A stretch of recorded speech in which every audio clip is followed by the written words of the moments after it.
आर्य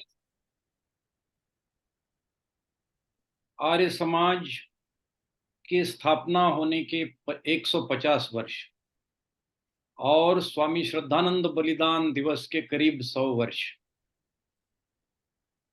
इस पर्व में मैं सबसे पहले अभिनंदन करना चाहता हूं श्री आर्य रत्न लखनलाल जी आर्य। बहुत मेहनत कर रहे हैं और कार्यक्रमों को निरंतर आयोजित कर रहे हैं, तो बिल्कुल आभार के पात्र हैं। तो मैं उनका धन्यवाद करना चाहता हूं,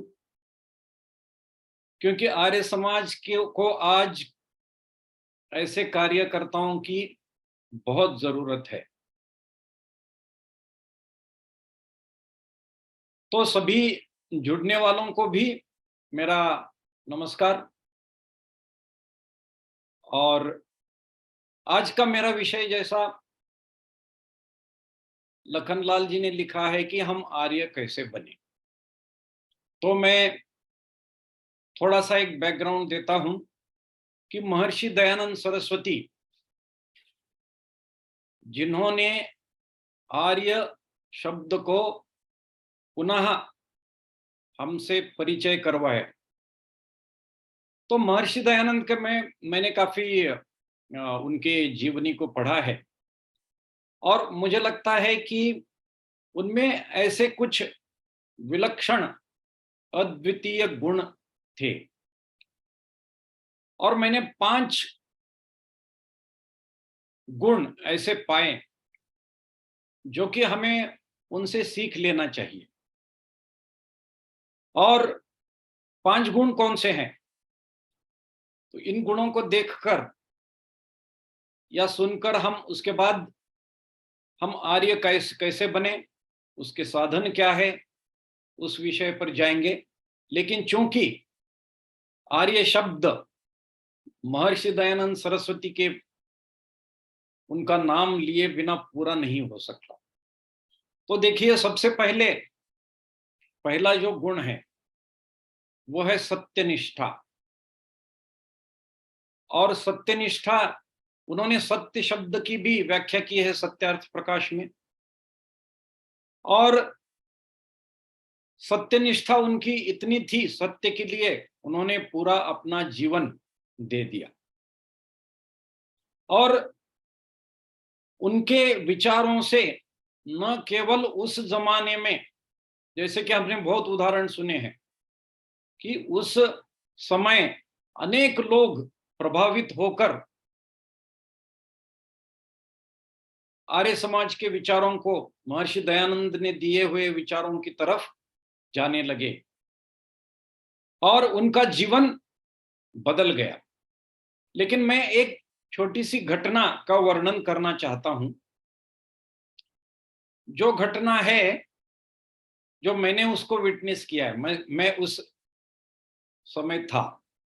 और जैसा कि आप जानते हैं, सत्यार्थ प्रकाश का अनुवाद, भाषांतर अनेक भाषाओं में हुआ और मराठी एक भाषा है, उसमें सत्यार्थ प्रकाश का अनुवाद हुआ या भाषांतर हुआ। और वो भाषांतर किया डॉक्टर श्रीपाद जोशी। ये बहुत ही विद्वान मराठी लेखक थे। लेकिन जब वो पुस्तक, उसका जो कार्यक्रम हुआ इनॉग्रेशन, उस कार्यक्रम में सौभाग्यशाली मैं रहा कि मैं भी उस कार्यक्रम में था। और उस कार्यक्रम में जब डॉक्टर श्रीपाद जोशी, उनका व्याख्यान हुआ, उनका भाषण हुआ, तब उन्होंने बतलाया कि सत्यार्थ प्रकाश, उसका अनुवाद करने के लिए कुछ आर्य समाज के कार्यकर्ता, अनुयायी महर्षि दयानंद के उनके पास गए, क्योंकि वो बड़े ही विद्वान मराठी लेखक थे। और जाने के पश्चात उन्होंने कहा कि आप अगर ये कार्य कर सकते हैं तो बड़ा ही उपकार होगा। तो उन्होंने कहा कि मैं आपको बतलाऊंगा, और सत्यार्थ प्रकाश की कॉपी उन्होंने रख ली, और कुछ दिन पढ़ने के बाद उन्होंने कहा कि इसको मैं ये कार्य करूंगा। तब उन्होंने कहा, वो तो वैसे नास्तिक और समाजवादी संस्कारों के व्यक्ति थे, और उनके मित्र उनके पास आए और उन्होंने कहा, ये आप क्या कर रहे हैं, ये तो बड़ा ही बेकार काम है। लेकिन डॉक्टर श्रीपाद जोशी, जिन्होंने सत्यार्थ प्रकाश को जस्ट देख लिया था, उन्होंने कहा ये कार्य मैं करूंगा। और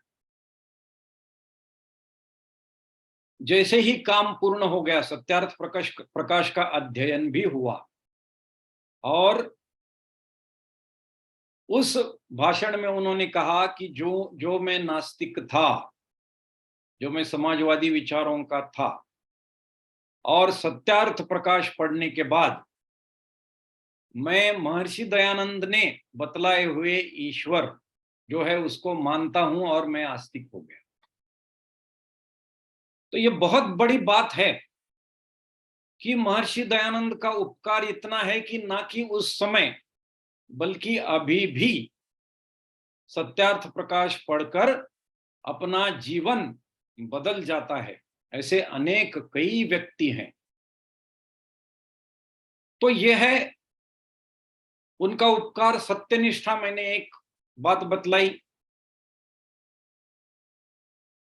और हमारे आचरण में अगर सत्य लाना है, जैसे कि हम कहते हैं ईश्वर निराकार है, और मैंने कई बार देखा आर्य समाज में भी ऐसे व्यक्ति हैं कि सत्संग को जाते हैं, और सत्संग होने के बाद बोलते हैं मैं थोड़ा उसके बाद मंदिर जाता हूं और कुछ पूजा के लिए जाता हूं। तो ये बिल्कुल असत्य है। बोलना तो है कि बस सत्यनिष्ठ, लेकिन आचरण में लाना बड़ा ही कठिन काम है। दूसरा गुण मैं देखता हूं महर्षि दयानंद के पास था, वो है ब्रह्मचर्य। जो उनकी पावर थी, जो स्ट्रेंथ थी, वो सिर्फ ज्ञान प्राप्ति के लिए उन्होंने उसका उपयोग किया, और एक सामर्थ्यशाली ब्रह्मचर्य का तेज उनके शरीर में और चेहरे पर था। और ऐसे उदाहरण हैं, आप सब जानते हैं कि उन्होंने कैसे रथ को रोका था, तलवार तोड़ी थी, ऐसे अनेक उदाहरण हैं। तीसरा जो गुण है, मुझे लगता है कि वैज्ञानिक दृष्टिकोण, मतलब साइंटिफिक बेसिस जिसको हम कह सकते हैं। और साइंटिफिक बेसिस क्या है? उन्होंने कहा कोई भी चीज को परखो, और किससे परखो? प्रमाणों से परखो। Evidence is required. और जब हमारे पास एविडेंस है तो वो वैज्ञानिक दृष्टिकोण होता है। तो उस समय भी, जिस समय अंधविश्वास का बोलबाला था, अभी भी बहुत अंधविश्वास इस संसार में है, भारतवर्ष में है, और एक ऐसा सन्यासी कहता है कि वैज्ञानिक दृष्टिकोण लाना चाहिए, तो कितनी बड़ी बात है। अगला जो गुण है वो मैं देखता हूं कि अपने राष्ट्र के प्रति समर्पित होना, मतलब नेशनल स्पिरिट बोल सकते हैं। जैसा आप जानते हैं, हम लोगों ने पुस्तकों में तो ये पढ़ा कि लोकमान्य बाल गंगाधर तिलक ने कहा कि स्वराज्य ये मेरा जन्म सिद्ध हक है। तो ये तो उन्होंने 1920 में कहा था, लेकिन महर्षि दयानंद ने ये तो बहुत पहले, 50 साल पहले कहा था कि self rule is any time inferior, self rule is any time better than the foreign rule. तो स्वराज्य ये शब्द महर्षि दयानंद ने दिया है। और 1905 में भी डॉक्टर दादा भाई नौरोजी ने कहा था कि स्वराज्य ये शब्द हमने महर्षि दयानंद से सीखा है। और ये नेशनल स्पिरिट हमने देखा है।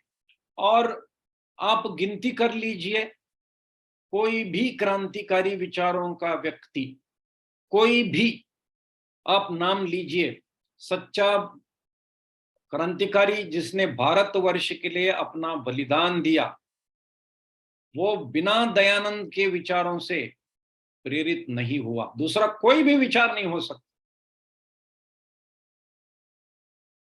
क्योंकि महर्षि दयानंद सरस्वती ने हमारी हिस्ट्री, हमारे जो भारत देश की का जो वैभव था, सच्चा वैभव, उसको बतलाया। और जो स्पिरिट है, इंस्पायरेशन जिसको बोलते हैं, उसको जो प्रेरणा उन्होंने दी है, उसकी वजह से आप नाम लीजिए, हर क्रांतिकारी विचारों का व्यक्ति महर्षि दयानंद से प्रभावित था। तो यह है नेशनल स्पिरिट।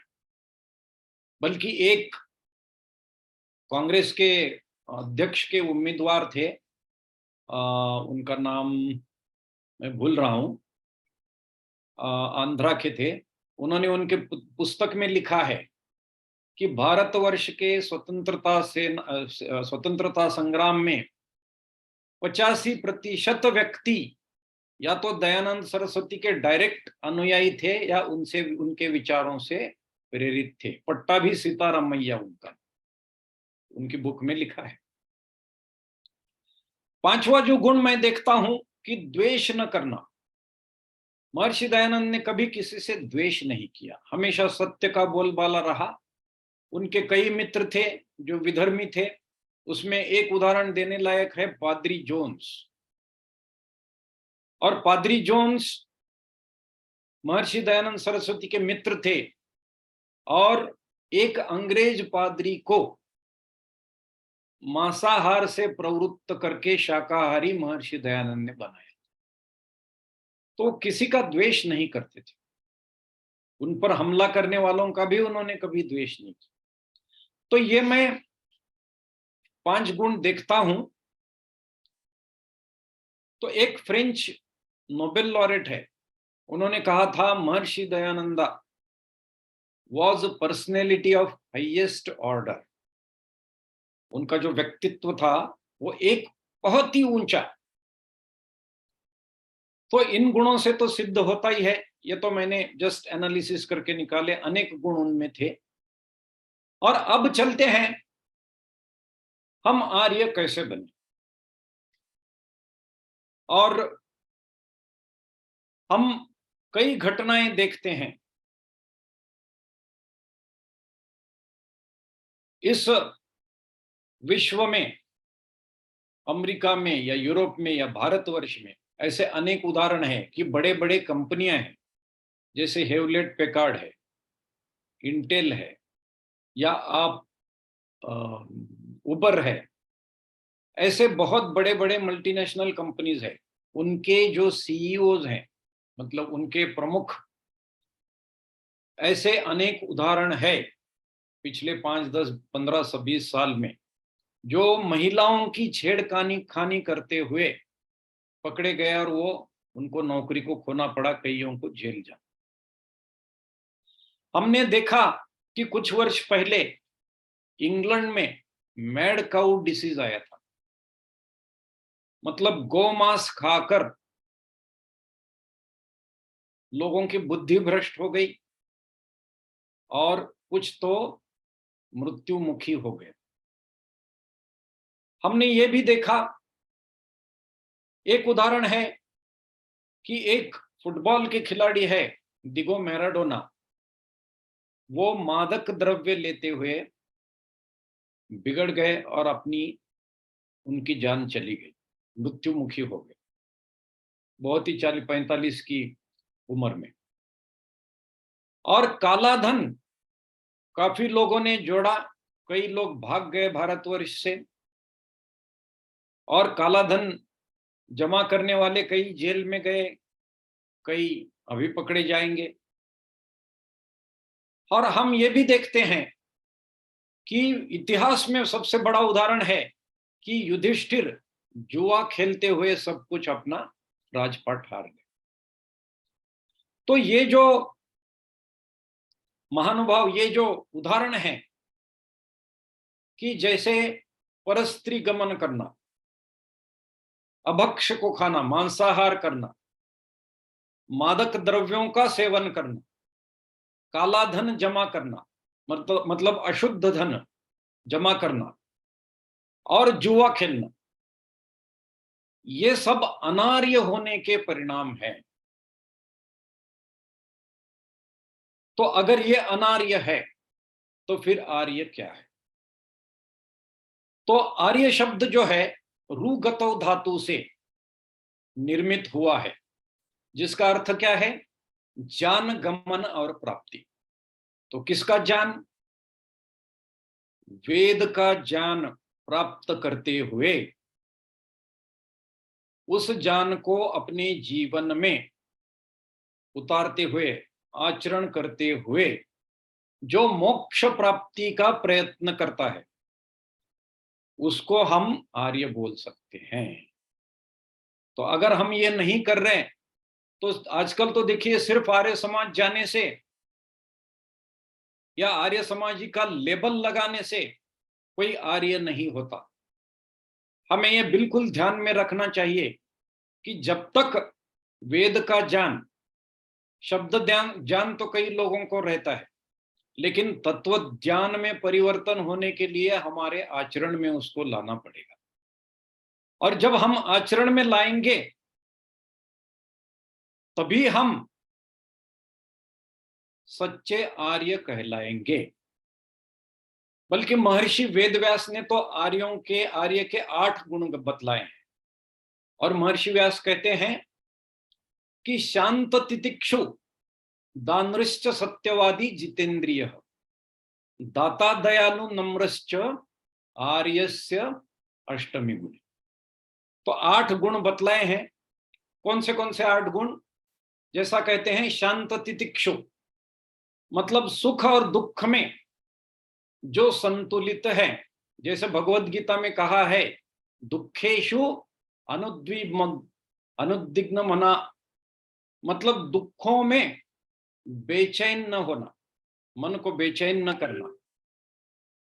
और आगे कहता है, भगवत गीता में लिखा है, सुखेशु विगत स्पृह, मतलब सुखों में भी लालसा रहित अगर कोई रहता है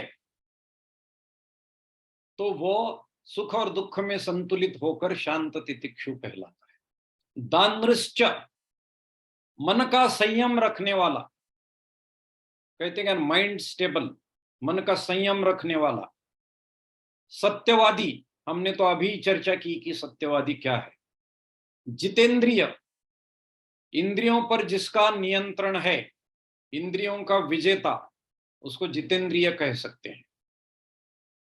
दाता, दानशील और दयालु। और नम्रश्च, मतलब नम्र और अहंकार शून्य।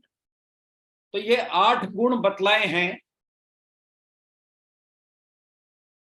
महर्षि व्यास ने। अरे एक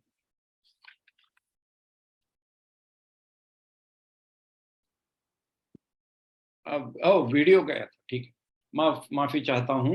कोई बात नहीं, आवाज आ रही है। जी ठीक है। तो ये 8 गुण बतलाए हैं। और महर्षि यास्क ने तो कहा, आर्य ईश्वर पुत्र, आर्य ईश्वर पुत्र है, ईश्वर की आज्ञा पालन करने वाला, मतलब वेद का संदेश पढ़कर उसका अभ्यास करके अपने जीवन में उतारने वाला ईश्वर पुत्र आर्य कहलाता है। अर्थात इस शब्द को भारतवर्ष भूल गया था, और ये कि हमारे ऊपर महर्षि दयानंद का उपकार है कि उन्होंने हमको इसको पुनर्परिचित करवाया। और देखिए, ये तो हुआ आर्य के गुण क्या है, लेकिन हम आर्य कैसे बन सकते हैं, इसके साधन क्या है, इसके ऊपर हमें विचार करना पड़ेगा। तो इसके 4 साधन हैं, और 4 साधन हैं सदाचार, कर्मकांड, अर्थ शुद्धि और सद्व्यवहार। तो बड़ा ही सिंपल है। और सबसे पहला साधन है सदाचार। जैसा मनु महाराज ने कहा है, आचार परमो धर्म। बोलने में कुछ नहीं, लेकिन आचार जो है ये सबसे बड़ा ऊंचा धर्म है। तो पहला है सदाचार।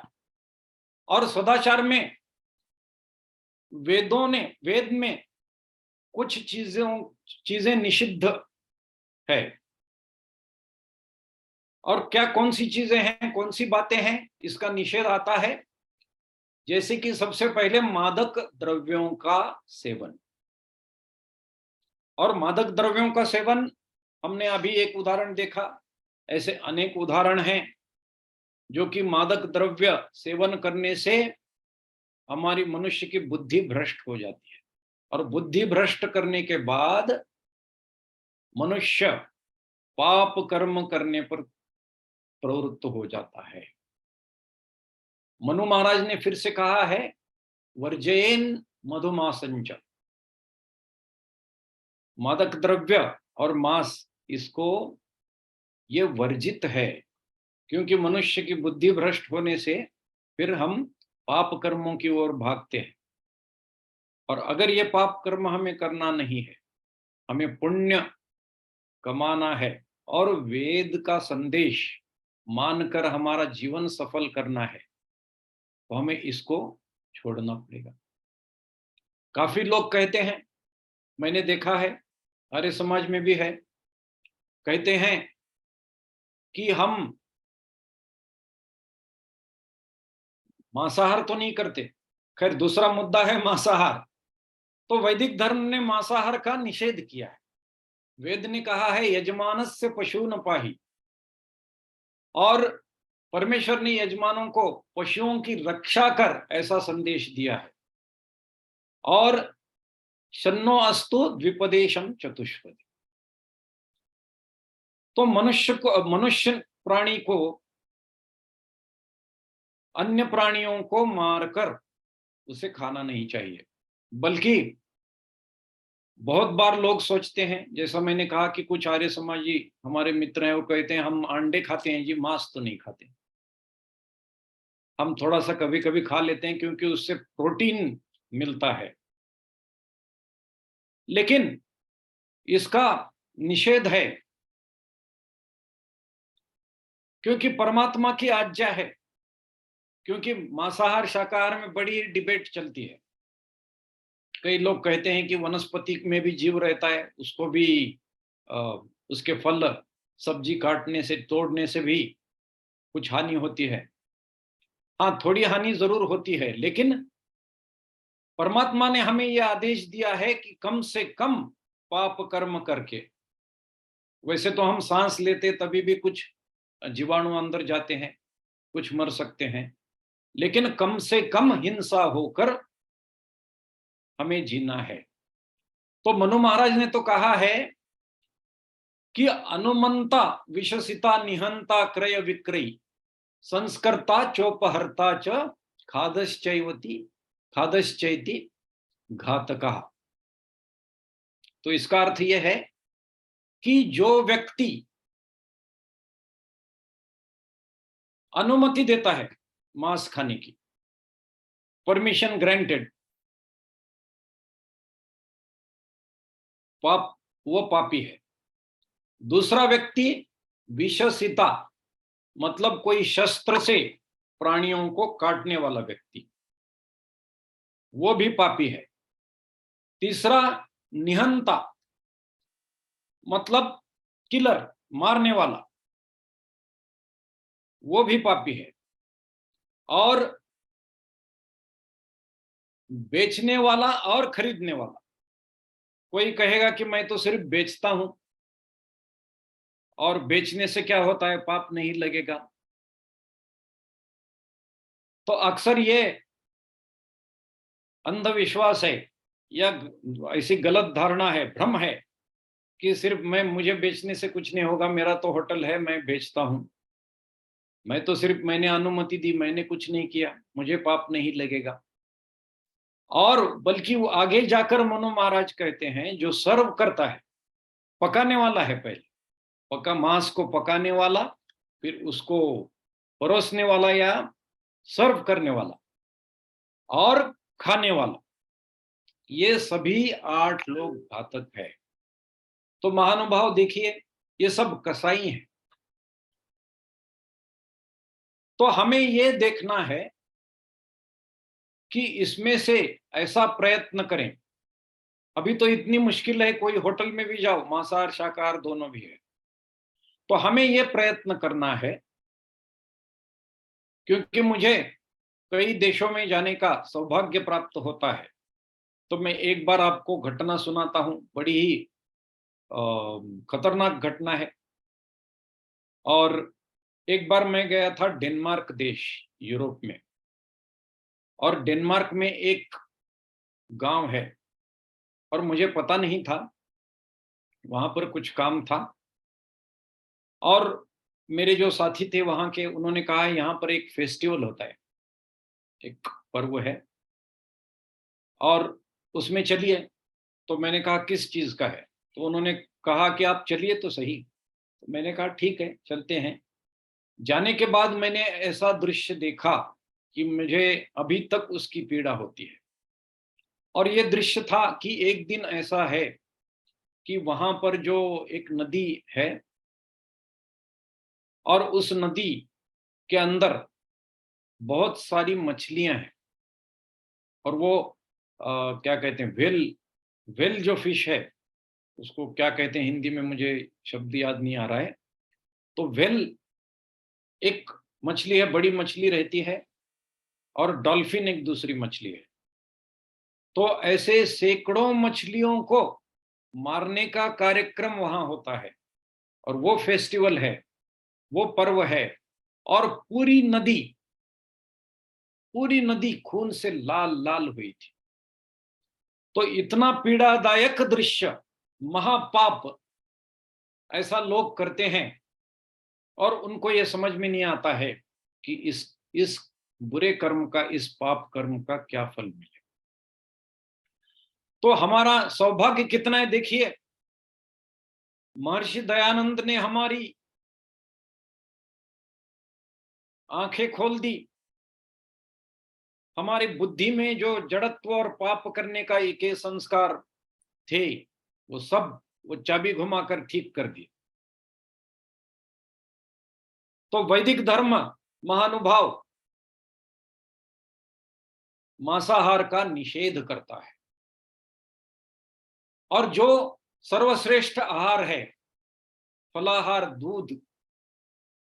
क्योंकि देखिए, फलाहार सात्विक है, शाकाहार राजसी है, और मांसाहार तामसी है। मांसाहार करके व्यक्ति एक तो मारने की और पाप कर्म वो तो है ही, लेकिन हमारी वृत्तियों में जो बदलाव होता है वो तामसी वृत्ति होती है। तो तामसी वृत्ति से मनुष्य पाप करने की ओर चलता है। तो सर्वश्रेष्ठ आहार से उसमें कसौटियां क्या है? अच्छा जो भोजन है वो आयु, बल, कांति और बुद्धि की वृद्धि करने वाला हो, और वो आहार ऐसा हो कि किसी को कष्ट न देने वाला, किसी प्राणी के भोग और आयु से आया हुआ न हो। और तीसरी कसौटी यह है कि अपने ही कर्मों से उत्पन्न हुआ हो, मेहनत करके, और मोक्ष प्राप्त करने के सहायक हो। तो ऐसा आहार हमें लेना चाहिए। तो इसलिए मांसाहार, मैंने जैसे कहा कि मनुस्मृति जो कि हमारा कोड ऑफ कंडक्ट है, और उसके अनुसार हमें हमारे लिए मांसाहार निषेध है। तो आर्य समाज में भी जब हम आते हैं, तो सिर्फ आर्य समाजी का लेबल नहीं होना चाहिए, ये गुण भी हमारे होना चाहिए। कि पहले मैंने कहा जैसे कि मादक द्रव्य को स्पर्श न करें, दूसरा मांसाहार का निषेध है, और तीसरा निषेध है अश्लीलता। अभी देखिए, इंटरनेट का जमाना है, और इंटरनेट के जमाने में इतने खतरनाक चीजें हैं, संस्कारों को इतना बिगाड़ दिया है। किसी भी अच्छी जो खोज है, वैज्ञानिक जो प्रगति है, उसका अच्छा उपयोग, जैसे हमारा ऑनलाइन सत्संग चल रहा है, अच्छा उपयोग हो रहा है, सदउपयोग है, लेकिन उसके दुष्परिणाम भी है, जैसे कि भद्दे, अश्लील और बहुत ही संस्कारहीन बनाने वाले ऐसे अश्लील चित्र या वीडियो या जो कोई है और साहित्य है, इसका निषेध है। और इससे बचना इतना मुश्किल है, अभी इतना मुश्किल है कि हजारों, लाखों, करोड़ों ऐसे वीडियोस हैं, या पता नहीं अनगिनत है, और कुसंस्कारित करने वाले वीडियो ही ज्यादा है, या चित्र ज्यादा है। आजकल तो चित्र कोई देखता नहीं है, लेकिन ये वीडियो का जो संकट बड़ा है, इसको नियंत्रण करने की बहुत जरूरत है। बल्कि इसमें हमारे सरकार ने भी ऐसे कुछ करना चाहिए कि इसके ऊपर बैन लगाकर भारतवर्ष के युवाओं को, नौजवानों को, बच्चों को इससे दूर कैसे रह सकते हैं, ये ऐसा कानून बनाना चाहिए। लेकिन सब ओपन है, इसलिए हम पाश्चात्य संस्कृति की ओर, न कि महर्षि दयानंद सरस्वती के विचारों की ओर, लेकिन पाश्चात्य संस्कृति की ओर खींचे जा रहे हैं। और जैसा हमने महर्षि वेद ने कहा है, भद्रम करणे भी शृणुयाम देवा, भद्रम पश्येमाक्षभिर्यजत्र।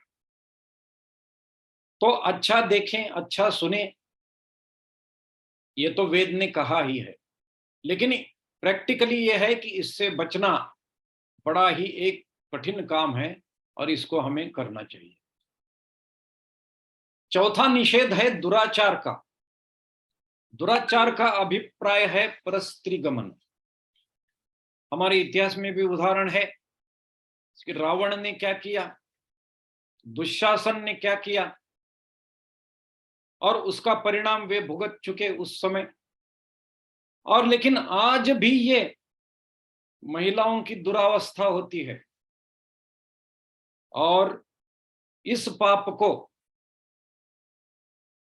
ऐसे कुसंस्कारों की वजह से, जैसे मैंने कहा, अश्लील वीडियो देखो, अश्लील साहित्य पढ़ो, मादक द्रव्य लो, मांसाहार करो, तो मनुष्य प्राणी के विचार उस तरफ जाते हैं। और ऐसा पाप कर्म, देखिए, ऊंची ऊंची डिग्री प्राप्त करने वाले ऐसे कई लोग मैंने देखे हैं, बहुत ऊंची डिग्री, एमटेक, एमबीए, हार्वर्ड से MBA, CEO of the company, करोड़ों रुपए उनकी कमाई है। ऐसे व्यक्ति भी ऐसा पाप कर्म कर बैठते हैं। हमने तो ये देखा कि अमेरिका के एक अध्यक्ष थे, वो भी इस जाल में फंस गए। तो तात्पर्य ये है कि हमें दुराचार, उसका निषेध है। पांचवा जो निषेध है, जुआ। हमारे पास उदाहरण है कि युधिष्ठिर महाराज जुआ खेलकर सारा राजपाट हार गए। युधिष्ठिर जैसा व्यक्ति भी, सात्विक व्यक्ति भी, कुसंगत से, टेम्पटेशन से अपना सारा राजपाट हार गया, और इस मोह में पड़ गया कि जुआ खेलें। आजकल मैं देखता हूं कि कुछ ऐड आती है, रम्मी रम्मी रम्मी खेलो, बड़े बड़े लोग उसकी एडवर्टाइजमेंट करते हैं, रम्मी खेलो, सावधानी से खेलो। ऐसे कई उदाहरण हैं कि अपने जीवन को रम्मी खेलते खेलते बर्बाद कर दिया है, तो ऐसा व्यसन क्या काम का जो हमारे जीवन को अधपतन की ओर ले जाए। तो ये पांचों सदाचार में, वैदिक धर्म में इसका निषेध है, सच्चे आर्य बनने के लिए बड़ी बाधा है। तो जब तक हम इन गुणों को छोड़ नहीं देंगे तब तक हम आगे नहीं बढ़ सकते, क्योंकि बिना इन गुणों को छोड़कर हम अच्छे संस्कार धारण करके हमारा जीवन ऊंचा उठाने में सफल नहीं होंगे। तो महानुभाव, दूसरा जो साधन है आर्य बनने का वो है कर्मकांड। तो कर्मकांड में देखिए 7 बातें हैं। सबसे पहले है ईश्वर स्तुति प्रार्थना और उपासना। तो हम सत्संग में यज्ञ में 8 मंत्र हैं, ईश्वर स्तुति प्रार्थना उपासना। और महर्षि दयानंद कहते हैं कि ईश्वर की स्तुति प्रार्थना और उपासना, प्रार्थना करने से मनुष्य का अभिमान टूट पड़ता है, और उपासना करने से परमात्मा से मेल होता है, और स्तुति करने से परमात्मा के जो गुण हैं वो गुण हम धारण करने की कोशिश करते हैं। और आस्तिकता हमें लानी पड़ेगी, उसके लिए हृदय को निष्पाप करना पड़ेगा, और हृदय को निष्पाप करके ही हम आस्तिक हो सकते हैं। जैसा मैंने एक उदाहरण दिया डॉक्टर श्रीपाद जोशी जी का, कि वो सच्चे आस्तिक हो गए, नास्तिक व्यक्ति, लेकिन महर्षि दयानंद का सरस सत्यार्थ प्रकाश पढ़कर, उनके विचारों को पढ़कर वो सच्चे आस्तिक हो गए, निराकार ईश्वर को मानने लगे। और निराकार ईश्वर की उपासना करने से ही, जैसा महर्षि दयानंद कहते हैं कि पर्वत जितना भी दुख हो तो वो राई जितना लगता है। तो ईश्वर स्तुति उपासना प्रार्थना उपासना ये प्रतिदिन होनी चाहिए। मेरी माताजी अभी 86 वर्ष की है और वो ईश्वर स्तुति प्रार्थना उपासना ये रोज 1-1 घंटा सुबह शाम करती है, और आज भी आदर्श जीवन जीती है। उन्होंने ऋग्वेद, उसके बाद यजुर्वेद, इनका मराठी में भाषांतर किया है, अनुवाद किया है, और इसके अलावा संस्कार विधि महर्षि दयानंद सरस्वती का, और योग दर्शन, ऐसी पुस्तकों का मराठी में अनुवाद किया है। और वो अभी भी पूर्णतः कार्यरत है, अभी भी 3-4 घंटा लिख सकती है। तो ईश्वर स्तुति प्रार्थना और उपासना का ये जो लाभ है ये मैं देख रहा हूं। दूसरा जो कर्मकांड का साधन है वो है योगाभ्यास। तो आर्य समाजी या आर्य लोगों को तो पता ही है कि अष्टांग योग, सारी दुनिया में यह है कि योग मतलब बस आसन करो और थोड़ा प्राणायाम करो। तो ये गलत धारणा हमारे मन से निकालनी पड़ेगी। खैर आर्य समाजी लोगों को तो बतलाने की जरूरत नहीं है, लेकिन फिर भी यम नियम से चरित्र बनाना सबसे पहले। आचार्य धनंजय जी, यहाँ पे आर्य समाजियों के अलावा गैर आर्य समाजी ज्यादा संख्या में जुड़ते हैं जी। अरे बहुत अच्छा, कोई बात नहीं, लेकिन मैं बतलाना चाहूंगा कि यम नियम से अष्टांग योग जो महर्षि पतंजलि ने उसका भाष्य किया है, तो यम नियम का पालन करके मनुष्य चरित्र बनाता है। हम चरित्र अच्छा बना सकते हैं। और आसन से शरीर को स्थिर करना, इतना हो सकता है। जैसा टीवी में या कहीं बताते हैं कि आसन करो मतलब योग, अंतरराष्ट्रीय योग दिवस, ठीक है, ये अच्छी बात है कि पूरे दुनिया ने, विश्व ने, हमारे प्रधानमंत्री आदरणीय मोदी जी ने पहुंचाया है कि कम से कम योग शब्द क्या है ये पता चला। तो आसन से सिर्फ शरीर स्थिर होता है, प्राणायाम से मन स्थिर होता है, और प्रत्याहार से इंद्रियों का उनके विषयों से निरोध होता है, मतलब रोकना। और जो धारणा है, चित्त, चित्त यानी मन, मन और चित्त एक ही है दर्शन शास्त्र। तो चित्त का एक स्थान में बांधना, इसको धारणा कहते हैं। और ध्यान, उस धारणा को बनाए रखना कंटिन्यूअसली। और समाधि मतलब ध्यान की परिपक्व अवस्था। तो इस तरीके से जो कर्मकांड है उसमें ईश्वर स्तुति, प्रार्थना, उपासना और योगाभ्यास, ये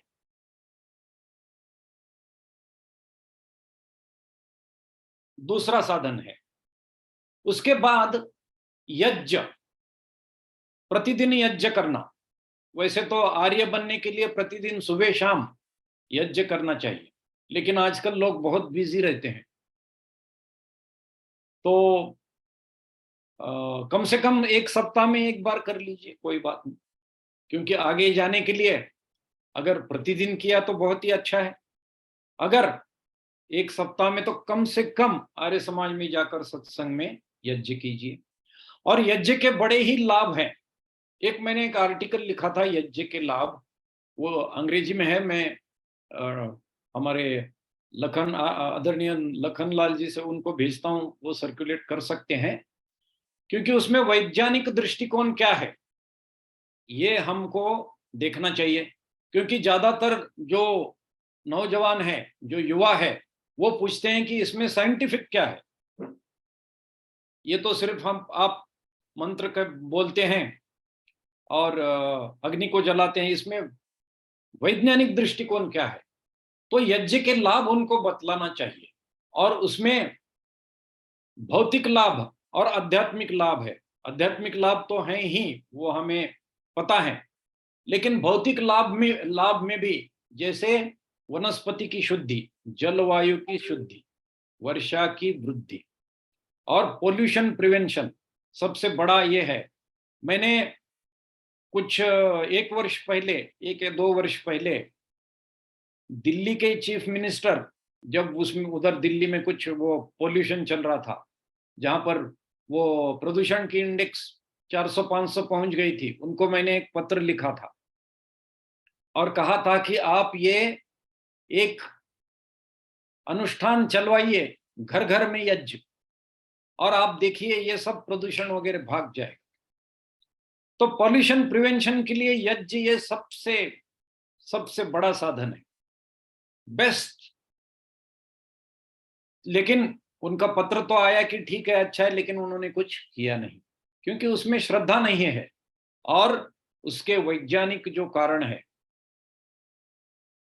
कि यज्ञ के क्या लाभ है, और यज्ञ के आध्यात्मिक जो लाभ है वो है अग्नि के जो गुण हैं, अग्नि के गुणों को सीख कर, जैसे अग्नि का गुण है आगे बढ़ना, उन गुणों को हम धारण कर सकते हैं।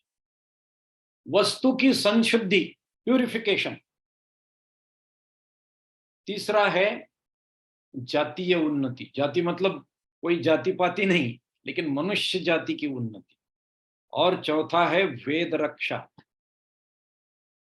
तो ये इन शॉर्ट लाभ है यज्ञ के, और ये साधन है एक आर्य बनने का, बहुत बड़ा साधन है।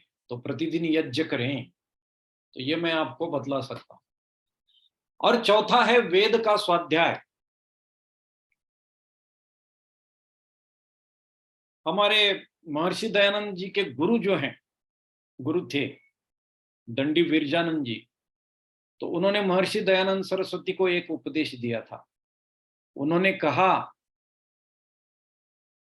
कि कोई भी अवैदिक जो पुस्तक है या ग्रंथ है उसको बिल्कुल पढ़ना नहीं चाहिए। ये नॉवेल गिवेल जो कुछ या कोई ऐसे भ्रमित करने वाले जो पुस्तक है उसको कभी भी उसको पढ़ना नहीं चाहिए, अध्ययन नहीं करना चाहिए। सिर्फ वेद, दर्शन और हमारे ऋषि के ग्रंथ जो है वो महर्षि दयानंद का सत्यार्थ प्रकाश और हमारे वैदिक विद्वानों ने, आर्य समाजी विद्वानों ने लिखे हुए ग्रंथ ही पढ़े। दूसरे बुक पढ़ेंगे, पुस्तक पढ़ेंगे, ग्रंथ पढ़ेंगे, साहित्य रखेंगे तो हमारी बुद्धि निश्चित रूप से हम कंफ्यूज हो जाएंगे और बुद्धि भ्रष्ट हो जाएगी। तो वेदों का ही स्वाध्याय करें, ये एक साधन है। और बहुत सारे हमारे आर्य समाजी विद्वानों ने उसका भाष्य किया है, उसको हम पढ़ सकते हैं और उसको हमारे जीवन में वो मैसेज लेके हमारे जीवन में हम उसका आचरण कर सकते हैं। और अगला जो साधन है वो है सत्संग।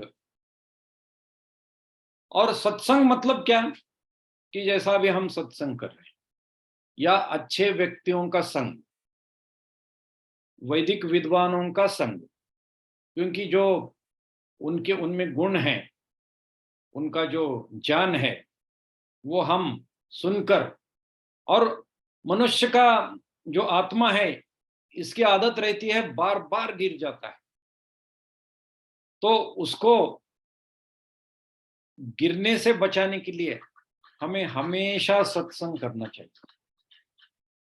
और जैसे आप आर्य समाज में जाओ, वैदिक विचारों को सुनो, उसके ऊपर चिंतन करो, उसका स्वाध्याय करो और कैसे हमारे जीवन में हम आचरण कर सकते हैं ये देखो। और बल्कि सिर्फ शब्द ज्ञान नहीं कि हम हमारे समाज में गए, सत्संग में गए, सत्संग हो गया, बाहर आ गए, पल्ला झाड़ दिया, तो इस तरीके से हम आर्य नहीं बन सकते। तो ये हो गया मूलतः दूसरा साधन। और तीसरा साधन है अर्थ, शुद्ध अर्थ।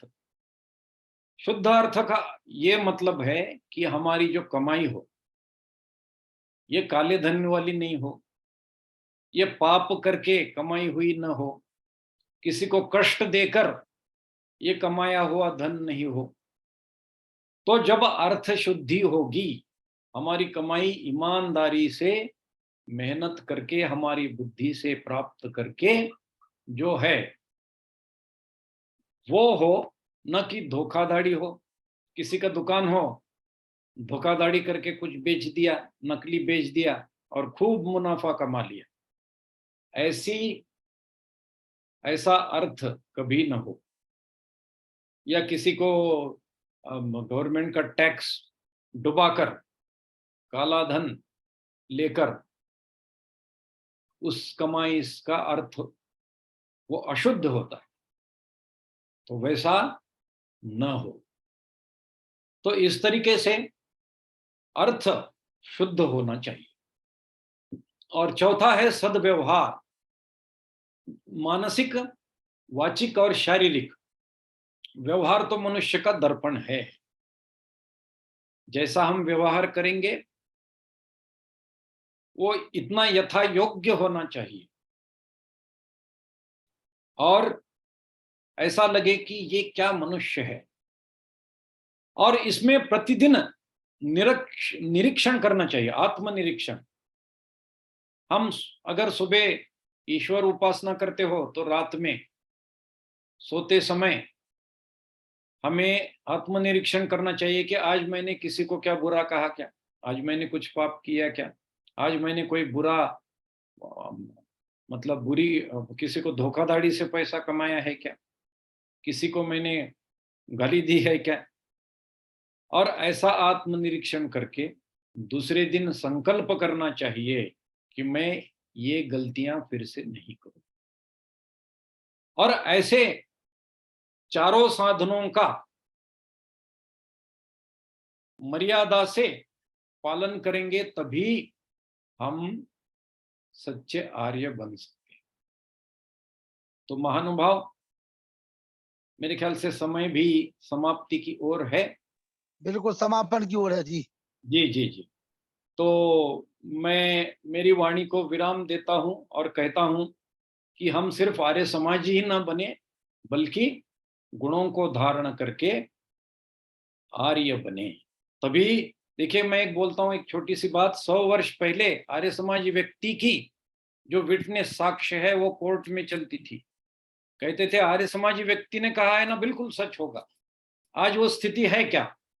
तो उस स्थिति को लाने के लिए हमें सच्चा आर्य बनना पड़ेगा।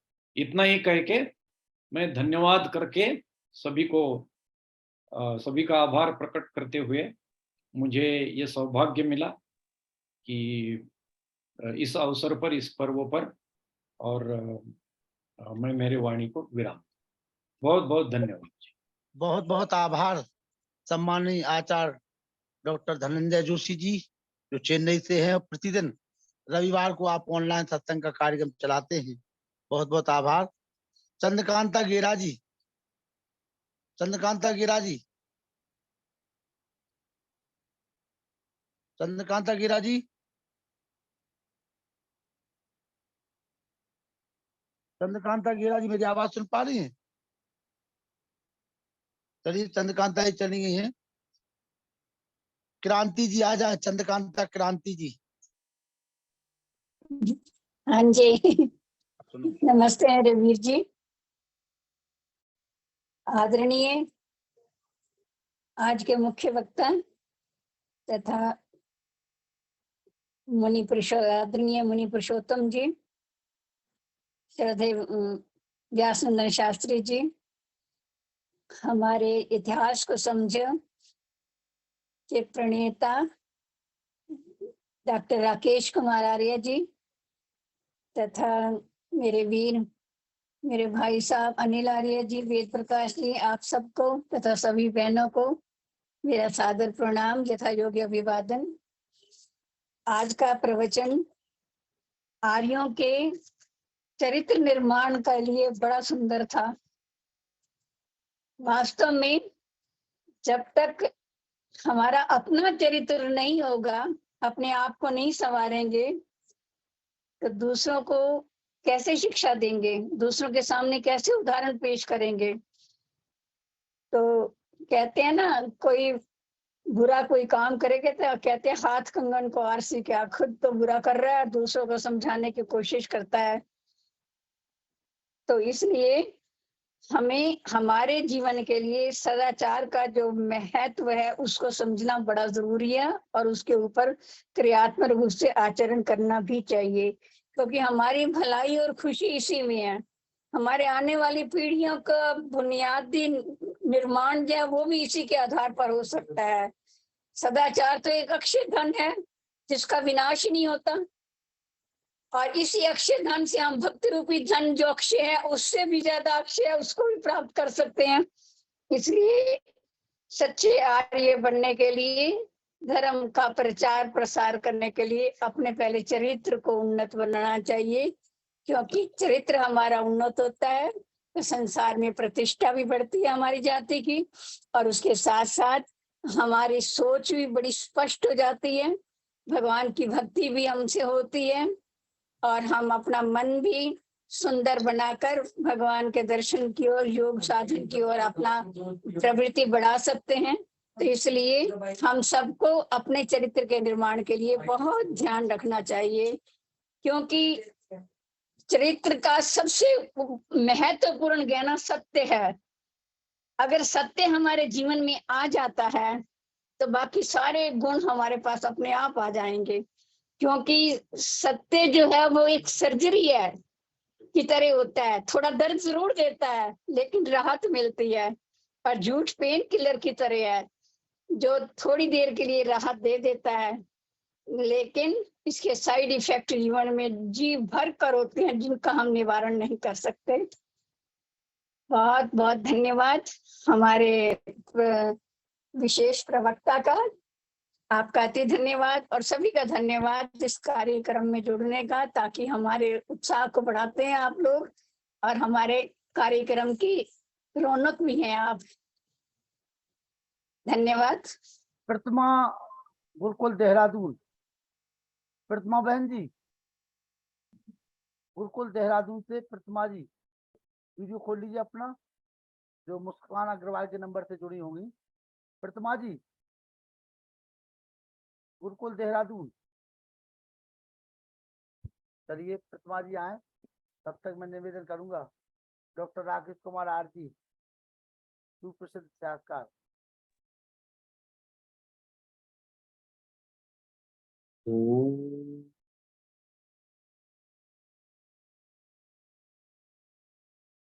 ईशानि देव सवितुर्दुरितानि पराशुव यद्भद्रं तन्न आशुव। आज के मुख्य वक्ता आदरणीय धनंजय जोशी जी, मंचासीन आदरणीय आर्य पुरुषोत्तम मुनि जी, आदर और सम्मान के योग डॉक्टर वेद प्रकाश शर्मा जी, मेरे से पूर्व में वक्ता रही आदरणीय माता जी चंद्रकांता, आदरणीय अनिल नरूला जी, हमारे इस कार्यक्रम के आयोजक संयोजक संचालक आदरणीय लखनलाल आर्य जी, आदरणीय व्यासवंदन शास्त्री जी और सभी सम्मानित साथीगण, आदरणीय बहन जी, पूजा और सत्कार के योग्य मातृशक्ति। अपनी सहज सरल सुबोध हृदयग्राही शैली में धनंजय जी ने अपनी बात को स्पष्ट किया। मैं कहना चाहूंगा कि आर्यों का देश है और इस देश के लिए चाहे तो सेल्यूकस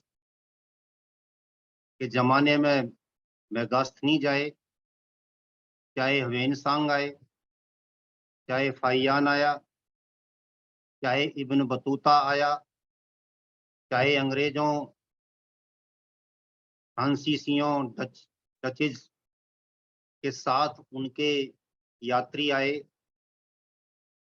उन्होंने भी इस देश के बारे में ये लिखा है कि एक भी व्यक्ति ऐसा नहीं मिला हिंदुओं में जो झूठ बोलता हो, जो एक दूसरे के साथ बेईमानी छल कपट करता हो।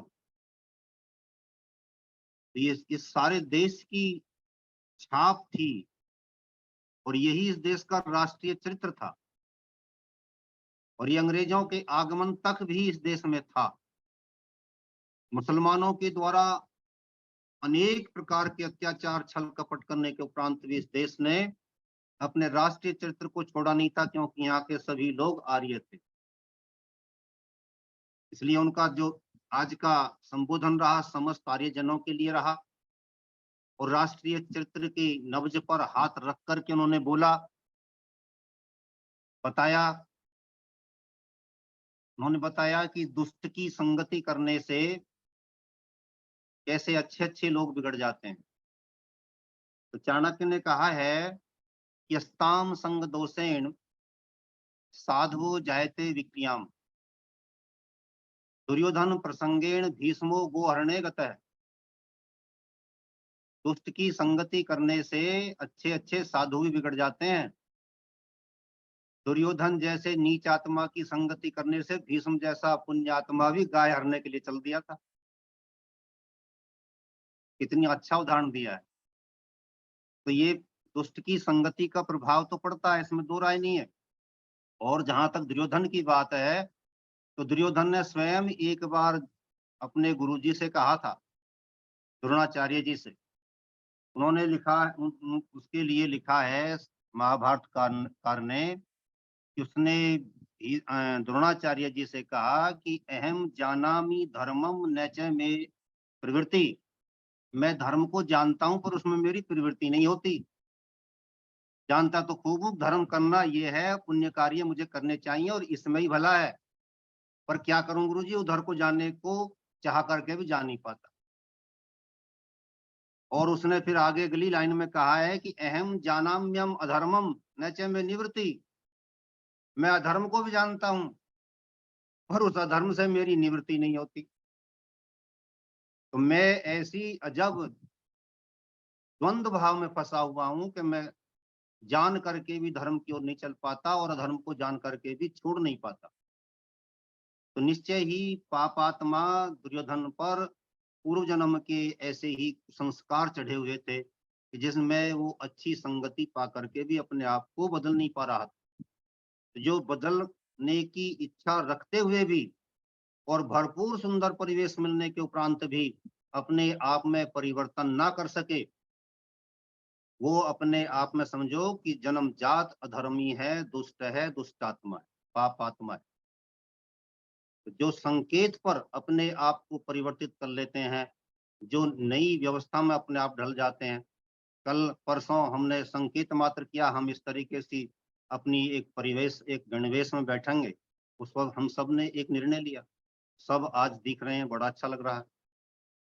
सब पुण्यात्माएं, धर्मात्माएं हल्के से संकेत मात्र पर रंग जाती हैं, चल जाती हैं। तो मैं कहना चाहूंगा, मैं उस समय 2 पंक्तियां मैंने ये बनाई थी, करोगे दुष्ट की संगत तो गिरोगे, करोगे दुष्ट की संगत गिरोगे, सज्जन की संगत से निश्चय उठोगे। बड़ी सीधी सी बात है। बहुत उत्तम। करोगे दुष्ट की संगत तो गिरोगे, गिरते हैं ख्याल तो गिरता है आदमी, और उठते हैं ख्याल तो उठता है आदमी। मैं इन्हीं शब्दों के साथ आदरणीय जोशी जी का हृदय से अभिनंदन करते हुए, समस्त मंच की ओर से उनका आभार व्यक्त करते हुए अपनी वाणी को विराम देता हूँ। ओम शम। प्रतिमा जी, गुरुकुल देहरादून। प्रतिमा जी मेरी आवाज सुन पा रही है? प्रतिमा बहन जी, जी प्रतिमा बहन जी जी आइए, स्वागत है। जी नमस्ते। वीडियो बंद है आपका, जी हाँ बोल लीजिए। जी प्रतिमा जी। जी नेटवर्क प्रॉब्लम है। हाँ, कोई बात नहीं, बिना वीडियो के चलेगा। आइए, 2 शब्द बोलिए। क्या भजन गाना है? जो आपकी मर्जी। जी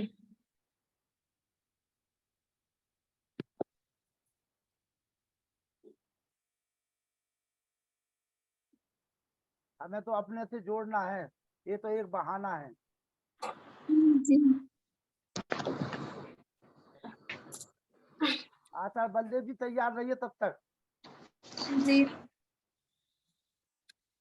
आइए प्रतिमा जी।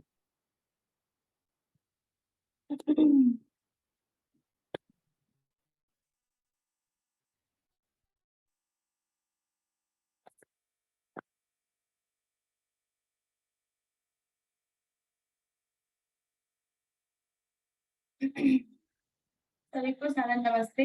नमस्ते जी, नमस्ते जी।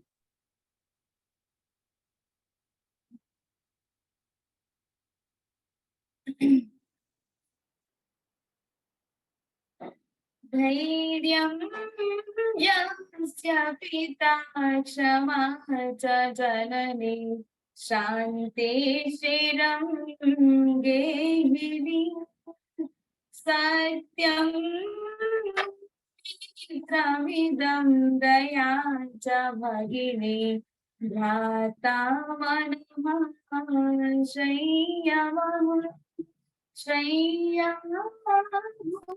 विदलं दिशोऽपि वसनं ज्ञानामृतं भोजनम् ये ते यस्य कुटुम्बिनो वदसते कस्माद् भयं योगिनः कस्माद् भयं योगिनः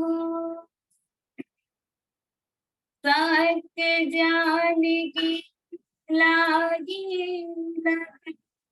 ईश विनती हो के मगे, सपने हुए साकार दाता, सपने हुए साकार, होते हैं दीदार दाता, होते हैं दीदार, दे दे अब दीदार दाता, ओ मेरे करतार, ज्योति जले जब मन की, होश रहे ना तन की, ज्योति जले जब मन की, होते हैं दीदार दाता, होते हैं दीदार, दे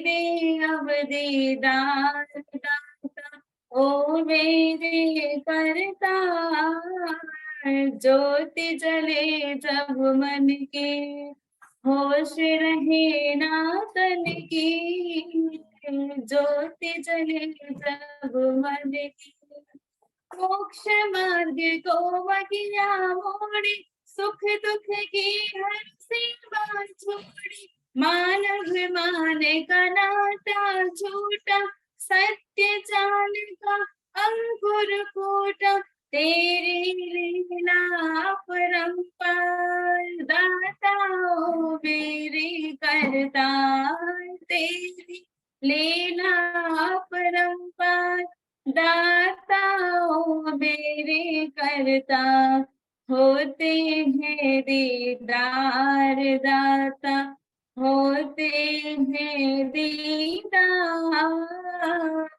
दे दे अब दीदार दाता, ओ मेरे करता, ज्योति जले जब मन की, होश रहे ना तन की, ज्योति जले जब मन की। नमस्ते। बहुत बहुत आभार। थोड़ा सा उसके मोबाइल के पास में बैठ करके बुला कर तो आवाज कटेगी नहीं, जो हल्की सी कट रही थी वो और भी सुंदर जी आएगी। जी, हाँ नेटवर्क इश्यू है। नेटवर्क इशू भी होगा, थोड़ी दूरी भी रहती है तो आवाज पकड़ नहीं पाता हुआ अच्छे से। आइए डॉक्टर व्यास चंद्र शास्त्री जी, बहुत बहुत आभार। प्रतिमा जी आपका, इसी प्रकार से सुनाते रहिए। कल से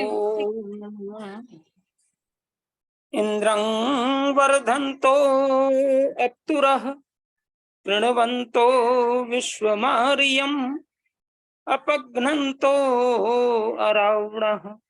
ओम शांति शांति शांति। हे प्रभु हम तुमसे वर पावे, अखिल विश्व को आर्य बनावे। हे प्रभु हम तुमसे वर पावे, फैले सुख संपत्ति फैलावे, आप बढ़े प्रिय राष्ट्र बढ़ावे। हे प्रभु हम तुमसे वर पावे, वैर विघ्न को दूर भगावे, वैर विघ्न को मार मिटावे, प्रीति नीति की रीति चलावे। हे प्रभु हम तुमसे वर पावे, हे प्रभु हम तुमसे वर पावे, अखिल विश्व को आर्य बनावे। हे प्रभु हम तुमसे वर पावे। ओम शांति। आज के मुख्य वक्ता आदरणीय आचार्य धनंजय जोशी जी, और इनसे तुरंत अभी जिनका बड़ा ही सुंदर भजन श्रवण किया है प्रतिमा जी का, और हमारे भारत को समझो अभियान के राष्ट्रीय प्रणेता आचार्य आदरणीय अध्यक्ष वर्य डॉक्टर राकेश कुमार जी आर्य, माता चंद्रकांता जी क्रांति, इस कार्यक्रम के संचालक सम्माननीय आरतन लखनलाल जी आर्य, प्रोफेसर वेद प्रकाश जी शर्मा, आदरणीय पंडित आर्य पुरुषोत्तम मुनि जी, माननीय अनिल नरुला साहब, विमलेश कुमार जी सिंह, अन्य सभी मातृशक्ति बहनों एवं सज्जनों, आज का विषय बड़ा ही जीवनोपयोगी रहा है। जीवनोपयोगी मैं इसलिए कहता हूं कि आर्य बनना सबसे बड़ी प्रधानता है जीवन की, और जीवन में जो व्यक्ति आर्य बन गया उसका सुधार हो गया। हम जीवन में बहुत सारे ज्ञान को जान भी लें, लेकिन हमारा आचरण शुद्ध नहीं है, हमारा विचार शुद्ध नहीं है, हमारा खान पान शुद्ध नहीं है, हमारा रहन सहन शुद्ध नहीं है, तो वह दो कौड़ी का माना जा सकता है। इसलिए महर्षि दयानंद सरस्वती ने सत्यार प्रकाश के अन्य समुल्लासों को लिखते हुए दशम समुल्लास लिख करके भक्षा भक्ति विषय पर विशेष दृष्टिपात किया है। इसलिए आवश्यकता है कि आज का जो प्रवचन था वो इन्हीं बातों की ओर लक्षित था कि हम आर्य बने, हम आर्य समाधि केवल बन जाएं, जाके सदस्यता ग्रहण कर ली और आर्य समाज के नियमों को भी रट लिया, लेकिन संध्या नहीं आई, हमारा ईश्वर स्तुति प्रार्थना उपासना से मन युक्त नहीं हुआ, यज्ञ कर्म कांड में मेरा विश्वास और श्रद्धा नहीं जम पाई, और अपने जीवन के अंदर पुरुषार्थी नहीं बन सका, धर्म अर्थ को काम और मोक्ष की ओर हमारी गति नहीं बन पाई, हम कट्टर आस्तिक नहीं हो पाए, हम वेद के स्वाध्यायी नहीं हो पाए, हम राष्ट्रवादी नहीं हो पाए, हम अपने जीवन के अंदर वैदिक शंखनाद करने के लिए वयं राष्ट्रीय जागृयाम पुरोहिता की ध्वनि को अपने जीवन में गुंजित नहीं कर पाए, तो हमारा यह जीवन सफल नहीं माना जा सकता। महर्षि दयानंद जी महाराज का यह संपूर्ण उद्घोष यही था, कृणवंतो विश्वम आर्यम, सारे संसार को श्रेष्ठ बनाओ।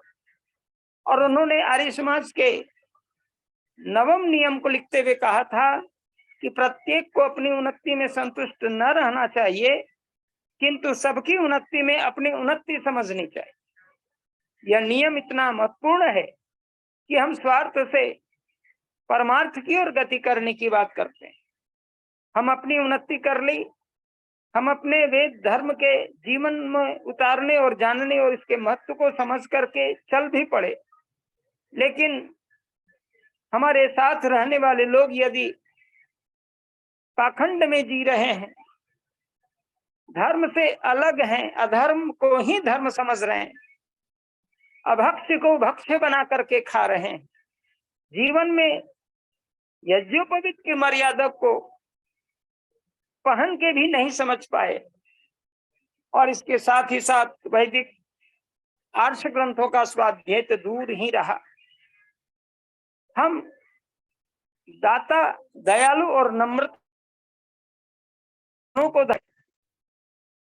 हम क्षमाशील नहीं हो पाए, हम उदात्त जीवनचर्या को धारण नहीं कर पाए, हम अपने जीवन में सत्य धर्म निष्ठा को स्वीकार नहीं कर पाए, तो हमारा जीवन यूं ही व्यर्थ चला जाएगा। आहार निद्रा भय मैथुन सामान्य में तत्पशुभिर नाराणाम धर्मो ही तेसाम अधिको विशेषो धर्मे नहीं ना पशुभिः समाना। आहार भोजन करना, निद्रा नींद में सोना, भय डरना और मैथुन सृजन करना, ये 4 चीजें मनुष्य और पशु में पाई जाती हैं, लेकिन आज का मनुष्य इन चारों में गिर चुका है। पशु अपने धर्म पर अडिग है। इन 4 जो उनके स्वाभाविक नियम है, जिसपे मनुष्य भी आता है। आज पशु का आहार नियत है, लेकिन आज मनुष्य का आहार नियत नहीं है। मनुष्य, अभी चर्चा सुन रहे थे, सात्विक भोजन करना, फलाहार दुग्धाहार सात्विक भोजन में आता है, और शाकाहार राजसी भोजन में आता है, और मांसाहार तामसी भोजन में आता है। आज मनुष्य अपने भोजन की पहचान नहीं कर पाए। हम हितभुक, ऋतभुक और मितभुक को नहीं समझ पाए। हम आयुर्वेद को पढ़ने के बाद भी इन पर नहीं चल पाए, न हमारी गहन दृष्टि जा पाई, तो वह सब कुछ व्यर्थ हो जाता है। कहने का आशय है कि हम जो कुछ पढ़ते हैं उसको गढ़ते हैं, उसको जीवन में पालन करते हैं, और उसका अगर आचरण में लाते हैं तो श्रेष्ठ आचरण को बोल करके नहीं बल्कि स्वयं वह ग्रहणीय हो जाता है। चलता वह व्यक्ति ही आदर्श उपस्थित कर देता है कि उन्हें क्या करना चाहिए। उन्हें प्रवचन की भी आवश्यकता नहीं पड़ती, उनके आचरण बोलते हैं। और यही कारण था कि युधिष्ठिर महाराज की चर्चा अभी आई, लेकिन युधिष्ठिर महाराज जब दुर्योधन से पाठ पढ़ रहे थे तो उसमें पाठ आया था, सत्यम वद धर्मम चर क्रोधम मा कुरु। सत्यम वद धर्मम चर, ये पाठ तो सब सुना रहे थे, क्रोधम मा कुरु भी सुना रहे थे, लेकिन दुर्योधन धर्मम चर सत्यम वद के बाद वो क्रोधम मा कुरु में चुप हो जाते। द्रोणाचार्य ने कहा कि तुम कितने बुद्धू निकले, तुम्हारे सभी भाइयों ने पढ़ के सुना दिया, तुरंत बता दिया, लेकिन तुम्हें ये 3 पाठ स्मरण नहीं होते। जब उनको कान पकड़ करके चमेटा लगा करके गुरु ने उन्हें सावधान किया, और सभी लोग ठहाके लगा रहे थे उनके इस मूढ़ता पर, उस समय शांत भाव से युधिष्ठिर महाराज ने कहा था, गुरुवर मुझे पाठ याद हो गया। कहा कि तुम्हें चमेटा लगने के बाद ही याद होता है? कहा गुरुजी,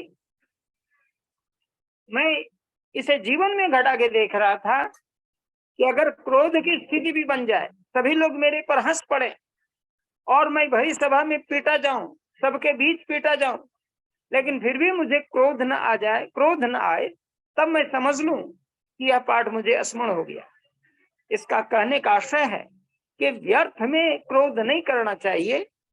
क्रोध जीवन का वह ऐसा संताप बन जाता है जिसको गीता कहती है, क्रोधात भवति सम्मोह, सम्मोहात स्मृति विभ्रम, स्मृति भ्रंशात बुद्धिनाशो, बुद्धिनाशात प्रणिष्यति। क्रोध जीवन का वह अग्नि ज्वाल है जिसमें जल करके व्यक्ति भस्मीभूत हो जाता है। वेद मन्यु रसी मन्युमयी धेहि की घोषणा करता है, हे प्रभु आप मन्यु हो, मुझे भी मन्यु दो। और मन्यु और क्रोध में बहुत अंतर है। क्रोध व्यक्ति को नाश कर देता है, मन्यु व्यक्ति को उद्धार कर देता है। आज गुरु अपने शिष्य पर क्रोध करके डंडे मार दे और उनके अंग को भंग कर दे तो यह अच्छी बात नहीं मानी जाती, लेकिन उसे दंडित इस रूप में कर देता कि उसके अंग भंग नहीं हुए और उसकी शिक्षा भी उन्हें सत्य धर्म और क्रोध को शमन करने के लिए प्रेरित कर दिया, तो यह शिक्षा फलवती हो जाती है। ये सारी शिक्षाएं वैदिक धर्म की वह रीढ़ है जिस पर चल करके व्यक्ति महान हो जाता है। इसलिए आवश्यकता है कि ये सारे आचरण ग्रहणीय हैं। और आज के व्याख्यान के रूप में यदि देखें तो युवक दल, जो युवा पीढ़ी हमारी आज भ्रमित होती चली जा रही, उसको बहुत बड़ा संबल मिलेगा। और हम आर्यजन अपने जीवन में निरीक्षण करते हैं कि हमें कितना आर्यत्व आया है, हम कितना सत्य धर्म के निष्ठावान हुए हैं, हम कितना वेद के प्रति स्वाध्यायी हुए हैं, हम शास्त्र विवेचन और उनको जीवन में घटा करके औरों के प्रति आपने क्या उपकार किया है, इन सारे विषयों को हम स्वीकार करते हैं और हम समझते हैं कि समय मेरे लिए पर्याप्त हो रहा है। मैं अपनी वाणी के शुरू में समापन की ओर ले जा रहा हूँ। इन्हीं शब्दों के साथ मुझे आपने समय दिया, इसके लिए बहुत बहुत धन्यवाद। ओम शांति शांति। आपने आज चमीटा की याद दिला दी, और चमीटे की तरह ही एक लक्ष्य होता है जो बचता है। आइए मुनि जी, मुनि जी, मुनि जी, अरे मुनि जी आप ही को याद कर रहे हैं, मुनि जी को। बूम। हाँ, आप ही को कह रहे हैं, बूम बूम। ओम अस्तु मा सद्गमय तमसो मा ज्योतिर्गमय मृत्योर्मा अमृतम गमय। प्रभु असत से हमें हटाकर सत्य मार्ग पर ले जाओ, अंधकार को दूर भगाकर सत्य ज्योति फैलाओ। जन्म मरण के भव बंधन से हे प्रभु मुझको मुक्त करो, आनंद रूप अमृतमय रस से हे प्रभु मुझको मुक्त करो। सभी महानुभावों के लिए सादर नमस्ते। मातृशक्ति और हमारे आज के विषय के हम आर कैसे बने, मुख्य प्रख्याता सम्मानीय आचार्य धनंजय जी, उन्होंने बहुत छोटे छोटे शब्दों में सूत्रों के रूप में, जैसे शास्त्रों में सूत्र दिए हुए ना, इस रूप में बहुत सी बातें और विस्तार के साथ में हम लोगों के बीच में रख दी हैं। आहार शुद्धो सत्व शुद्धि, सत्व शुद्धो दुर्वात मुक्ति। आहार पर कितना अच्छा बल दिया हुआ है, सदाचार पर भी, सत्यनिष्ठ पर भी, और तमाम बातों को लेकर के हमारे बीच में बहुत अच्छा उद्बोधन और हम लोगों को दिशा निर्देश दिया है, दिशा का मतलब संबोधन दिया है। उनके लिए प्रत्येक विशेष आभार करते हुए हमारे सम्मानीय डॉक्टर राकेश कुमार आर जी, सादर नमस्ते। सम्मानीय व्यासनंदन जी, नरूला जी, डॉक्टर वेद प्रकाश जी, और मैं कमलेश कुमार जी को देख रहा हूँ। मैं चार लाइनें आरत के ऊपर में किसी कवि की है, हालांकि कृषियों का यह देश है आर्यावर्त महान, भारत की थी विश्व में सबसे ऊंची शान, सबसे ऊंची शान भारतीय थे उपकारी, करती थी सम्मान हमारा दुनिया सारी। वेदों का प्रचार भारतीय तब करते थे, सकल विश्व की पीर भारतीय ही हरते थे। और वास्तव में जैसा कि हम लोग बार बार कहते हैं हम आर्य बने, मैंने जो अनुभव किया है, या आर्यावर्त में रहने वाले जैसे कहते हैं हम भारतवासी हैं, ऐसे आर्यावर्त हमारा पहले से देश का जिसका नाम था, हम सभी आर्य हैं, लेकिन बीच में हमें कोई जगाने वाला नहीं रहा। महाभारत काल के बाद 5000 वर्ष से लेकर महर्षि दयानंद जी के आगमन तक, इसके बीच का काल इतना कलुषित काल रहा है, इतना अंधकारमय काल रहा है कि हम अपने आदत को भूल गए हैं केवल। और आज इस मंच के माध्यम से इतने विद्वानों को बुला बुला करके लखनलाल जी जगवा रहे हैं हम सबको, और जो जाग गए तो वो बड़े भाग्यशाली हैं, महर्षि के अनुयायी हैं, वेद के अनुयायी हैं। जो नहीं जाग पा रहे हैं, मैं समझता हूँ इनसे बड़ा कोई अभागा होना नहीं चाहिए। आज बहुत अच्छी धूम मची हुई है श्रावण सोमवारों की या श्रावण मास की। इसमें मैं देखता हूँ बार बार, अभी आज एक सज्जन आए हमारे यहाँ, तो मेरी थोड़ी सी मिट्टी रखी थी काली, में एक वृक्ष में डालने के लिए रखे था, और जब पता लगा जब उन्होंने बोरी भर ली उसकी। क्यों भाई? अरे आज हमारे यहाँ शंकर जी बन रहे हैं। मेरे मुंह से निकल गया, वो पंडित जी थे हालांकि, मेरे मुंह से निकल गया कि जब तक पौराणिक पंडितों की यही धारणा रहेगी तब तक भारत गर्त में जाने से रोक नहीं पाएगा। बोले हाँ तुम कह तो ठीक रहे हो, लेकिन इसके बाद भी बोरी तो वो भरते रहे और केले लेके भी गए। क्या किया जाए, जाग नहीं पा रहे हैं हम लोग। इतना जगाने के बाद भी महर्षि जी ने कितने ग्रंथों का, सत्यार्थ प्रकाश को तो आप जानते ही, हम सब जान रहे हैं, कितनी अच्छी उसकी व्यवस्था करके हमारे बीच में रखी थी।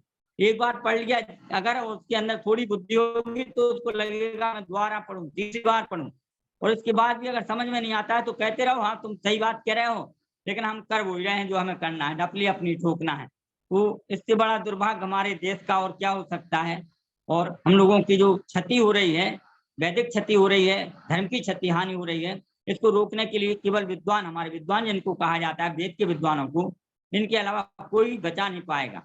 तो हमारा लक्ष्य होना चाहिए महर्षि दयानंद जी के बताए मार्ग पर हम लोग चलें, और इन विद्वानों के माध्यम से हमें जो मिल रहा है उसको हम अपने ऊपर लागू करें और दूसरों को कोशिश करें समझाने की। क्योंकि मेरा क्या रहा, थोड़ा समझाना तो मैं चाहता हूँ, लेकिन मैं व्यंग्यात्मक शैली हो जाती है हमारी, तो वो थोड़ा उचित नहीं समझ में आ पाता है। मैं बहुत सुधार कर रहा हूँ, मैंने कल से आज सुधार किया है थोड़ा सा भी, तो मैं अपने आप को बड़ा भाग्यवान समझता हूँ। मैं भूल गया था और थोड़ी लापरवाही डॉक्टर साहब मेरी रहती है असल में, मैंने आपको कई बार बताया कि मैं लापरवाही कर देता हूँ। मुझे पता था कि आपके आदेश का, निर्देश का और आपकी जो विचार थे उनसे मैं सहमत भी था, लेकिन मैं बस चूक जाता हूँ। सभी के लिए पुनः सादर नमस्ते करते हुए सम्मानीय आचार्य धनंजय जी के लिए पुनः प्रणाम, विशेष आभार। और सभी हमारे बीच में बलराम सेन जी या जो भी जिनको मैं देख रहा हूँ, डॉक्टर साहब हमारे व्यास नंदन जी, सभी के लिए सादर नमस्ते। ओम सम शांति पाठ। ओम।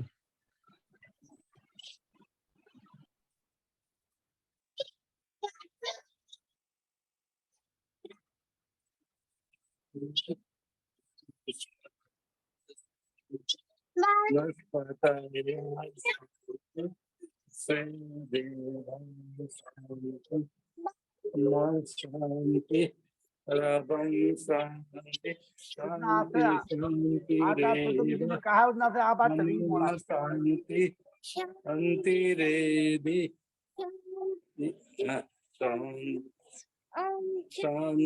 शांति आवाज चली मोड़ा। सनातन वैदिक धर्म की जय, आनंद की जय, की जय, श्री रामचंद्र की जय, चंद्र की जय, बाबू की जय, की जय, की जय, रक्षा हो, ज्योति जलती रहे, गंगा वाचा रहे,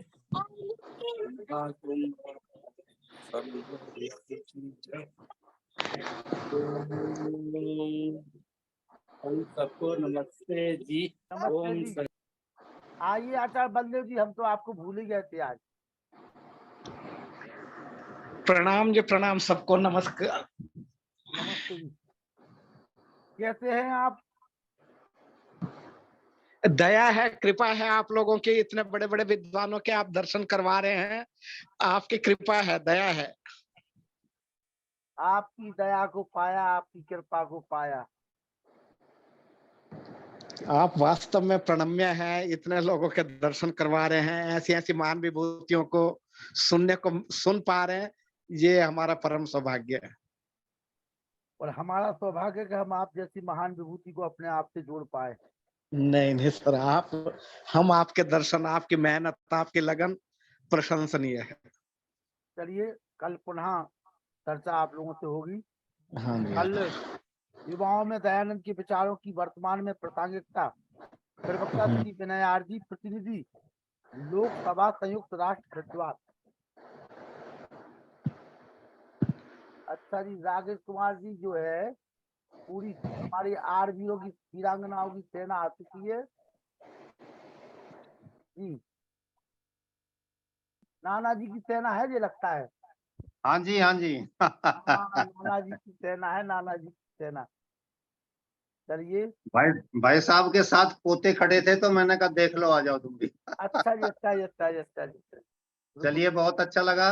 आप सभी के लिए शुभ रात्रि, सादर नमन, सभी को सादर नमस्ते जी। नमस्ते जी। आप इसी प्रकार से हल्की हल्की जो मुस्की मारते हैं तो हम यहाँ से घायल हो जाते हैं आपकी मुस्की देख करके।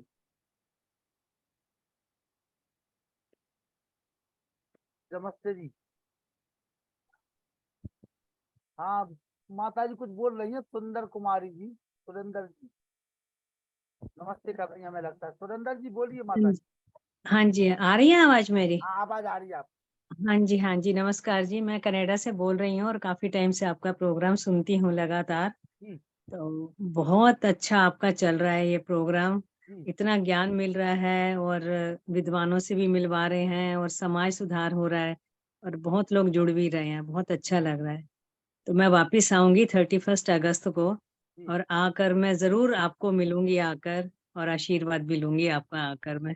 आप अपना आशीर्वाद दीजिए हम लोगों को। बहुत अच्छा लगा माता जी, हमको भी। आप इतनी दूर से जुड़ी हुई हैं, अपनी धर्म से, अपनी संस्कृति से, अपने राष्ट्र से आपको प्यार है, अपनी धरती से प्यार है। जी हम नहीं, सब भी बहुत आपको अच्छा नमन, लगा।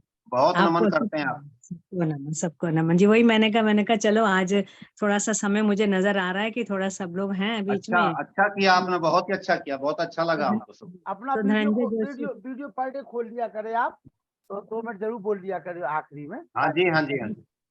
हम तो ठीक चाहते ठीक हैं कि सबकी सहभागिता हो, सबको ये लगे हाँ, कि कार्यक्रम हमारा अपना है। बिल्कुल बिल्कुल जी, मैं बोलूंगी भजन वगैरह भी बोलूंगी हाँ, कोई बीच भजन भी में। बोलिए आप, कल तो 7:45 भजन बोलिए आप, ठीक है जी। अच्छा चलिए ठीक है। और व्यवस्था हुई तो ठीक है, नहीं तो 7:45 के आगे पीछे हो जाएगा हाँ, थोड़ा कोई सा, दिक्कत बच्चे नहीं, बाद में भी छोटे 9 हाँ। बजे के बाद भी बुलवा देंगे, कोई हाँ, दिक्कत नहीं। क्योंकि पोते छोटे हैं ना, थोड़ा टाइम आगे पीछे हो सकता है कोई थोड़ा बात अभी। नहीं, कोई नहीं जी, कोई आप नहीं। 9:15 9:30 बजे भी बोल सकती हैं, कोई दिक्कत नहीं। तो धनंजय जोशी जी का एएस चेन्नई के साथ ही मैं जुड़ी थी सबसे पहले, तो वहां से राजू वैज्ञानिक जी के साथ जुड़े, राजू वैज्ञानिक से पहले जुड़े हुए थे, उन्होंने एएस चेन्नई से जोड़ा। तो धनंजय जोशी जी के भी आज विचार सुने। तो जब आज उन्होंने ये बताया कि वो कहते हैं उनकी मदर है 86 ईयर्स की और वो अभी तक कार्यरत हैं, सुनकर मुझे बहुत ही अच्छा लगा, बहुत अच्छा लगा मुझे सुनकर। तो बिल्कुल सही कहा आपने। चलिए, और चलिए प्रकार ठीक। से जो लोग भी अपने ग्रुप में है आपके कनाडा से, उनको भी जोड़ने का प्रयास करिए। हाँ जी जी बिल्कुल, एक और है, उनको मैंने जोड़ने की कोशिश करूंगी मैं। आज और तो भी उन्होंने, आज जो लिंक भेजी होगी ना, हाँ वही लिंक हमेशा रहती है, वही लिंक रहती है हमेशा। जी जी हाँ ठीक है यही लिंक बिल्कुल ठीक रहेगा, है। उसी लिंक को भेजते रहिए आप, ठीक है। और हाँ उसी पे ठीक है, मेरा हाँ मोबाइल कविता नंबर जी भी को चला भी। हुआ। हाँ फिर मैंने कविता जी से भी कहा, उनकी मदर भी कनाडा में है ना, तो थोड़ी बातचीत मेरी उनसे हुई। तो मैंने उनको भी कहा, मैंने कहा मुझे लिंक रेगुलर भेजते रहो, जिस दिन सुविधा होगी इस दिन इंसान उस दिन जल्दी से ऑन कर सकता है ऐसे कर। जी जी बिल्कुल। चलिए बहुत बहुत शुक्रिया जी, बहुत बहुत अच्छा लगा आपसे बात नमस्ते, करके। सभी को बहुत बहुत आभार, शुभ रात्रि।